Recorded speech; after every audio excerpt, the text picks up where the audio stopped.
मोशिन जब देखती है हन उसकी तरफ देख ही नहीं रहा है, तब वो निराश होकर अपने सीट पे जाके बैठती है। शिया चाय बना के जब लिंग को पिलाने जाती है, तब अचानक से हन आके उसके हाथों से वो चाय का प्याला लेके खुद पीने लगता है और फिर पीने के बाद कहता है चाय बहुत गंदी बनी थी। अब बेचारी मोशिन के बारे में ही तुम लोग सोचो, बेचारी ने कितने प्यार से हन के लिए चाय बना के लेके गई थी, पर हन एक बार भी उसकी तरफ देखा तक नहीं। और वह शिया हन को एक बार चाय के लिए पूछा तक नहीं था, पर फिर भी उसने उसका चाय पिया। शिया परेशान ना हो जाए इसलिए सर ने उससे कहा था कि वो फ्लावर वर्स नकली थी, इसलिए शिया एकदम वैसा ही फ्लावर वर्स सर के लिए लेके आती है।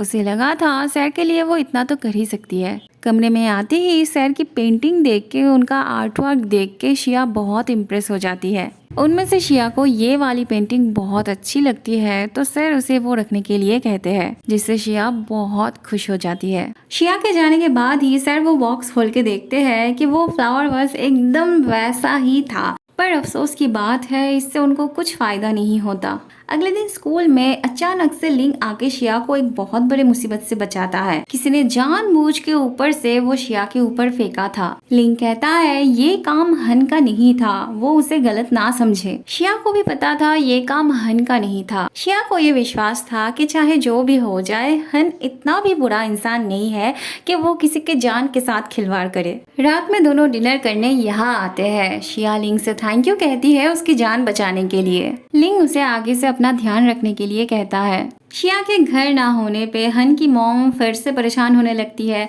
वो हन को गेट के बाहर शिया का इंतजार करने के लिए कहती है। हन फिर से ना कहता है। हन की मॉम फिर से उसे टेलीस्कोप से ब्लैकमेल करती है और हन को भी फिर से अपनी मॉम की बात मानना पड़ता है और बेचारे को शिया के लिए गेट के बाहर इंतजार करना पड़ता है। शिया के आने तक वो शिया को बहुत सारी गालियां बकता है और प्रैक्टिस करने लगता है कि वो जब आएगी तब उसे क्या क्या कहना है। पर शिया जब सच में आने लगती है और वो भी लिंग के साथ, तब वो इतना एम्बेरेस्ड हो जाता है कि कहाँ पे वो अपने आप को छुपाएगा। यही सोचते सोचते वो परेशान हो जाता है। फिर उसे नाइट वॉक की सूझती है। वो इन दोनों के बीच में से दौड़ते हुए बहुत दूर चला जाता है, पर शिया के अंदर जाते ही वो फिर से वापस आ जाता है। वो दोनों कहाँ से आ रहे हैं ये पूछ के ही हन फिर से राउंड मारने जा रहा था, पर लिंग उसे रोक लेता है और उसे सुबह के उस इंसिडेंट के बारे में बताना चाहता है। हन की मॉम इस इंसिडेंट के बारे में सुनते ही शिया के लिए बहुत परेशान होने लगती है।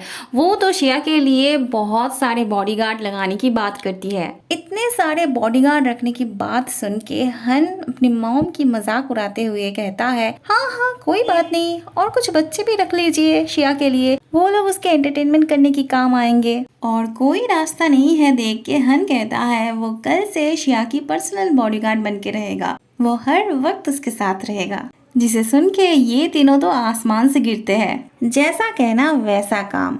शिया जहाँ खाना खाने बैठती है, हन भी उसके पास आके बैठ जाता है खाना खाने।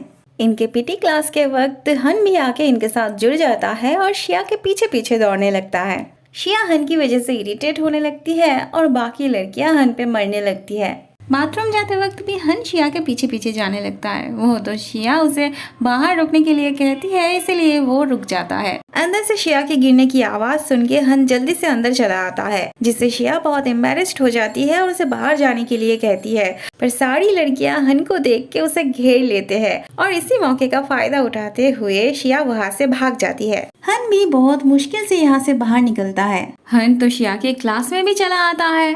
हन उसके पास जाके बैठता है तो शिया उससे दूर जाके बैठती है। हन फिर से उसके पास जाके बैठता है। हन की नजर अचानक से बाहर पड़ती है तो वो किसी को जाते हुए देखता है। हन को शायद पता था कि वो कौन हो सकता है और वो क्यों शिया के पीछे पड़ा है, इसलिए वो जानबूझ के पूरे क्लास के सामने चिल्ला चिल्ला के ये अनाउंस करता है कि शिया आज से उसकी है, तो अब से कोई भी उसकी तरफ नहीं देखेगा। ये सुनने के बाद शिया हन के पेट में एक घूसा मारती है, पर हन तो उसके हाथों में किस करता है। तब शिया का रिएक्शन देखने लायक होता है। स्कूल के बाद शिया हन से बचते हुए उसे गाली देते हुए जाने लगती है। ऐसे में एक लड़की आके उसका रास्ता रोकने लगती है। मैं भी शिया उसे जानती थी। वो शिया के सामने चाकू पकड़ती है। हन का अंदाजा सही था, ये लड़की हन के लिए ही यहाँ पे आई थी। जब से इसे पता चला था हन के साथ शिया का कुछ चल रहा है, तब से वो शिया को चोट पहुंचाने की कोशिश कर रही थी। शिया उसे कहती भी है कि हन के साथ उसका कुछ नहीं चल रहा है, पर हन ने तो दोपहर में खुद ही अनाउंस किया था कि आज से शिया उसकी गर्लफ्रेंड है। वो शिया को मारने ही जाती है कि हन बीच में आ जाता है और उसके चाकू से हन को चोट लग जाती है। फिर उसके चोट पे शिया रुमाल बांध देती है।